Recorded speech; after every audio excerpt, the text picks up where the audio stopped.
the cell reaction is Mg plus 2Ag plus gives rise to Mg plus 2 plus 2Ag.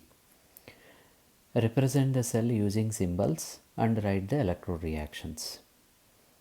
First of all, we'll write the electrode reactions. What is anode reaction and what is cathode reaction? We can observe here Mg is converting into Mg plus 2. That means that is oxidation. So that is anode reaction, because always oxidation takes place at anode. And Ag plus is converting into Az, that is reduction. So that is cathode reaction, because always reduction takes place at cathode. So here anode reaction is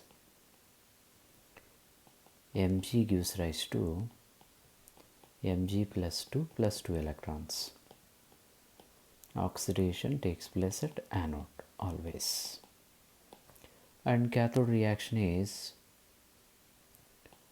2 electrons are there, so 2Ag plus 2 electron gives rise to 2Az. Reduction is taking place at cathode. These are the two electrode reactions, anode reaction and cathode reaction.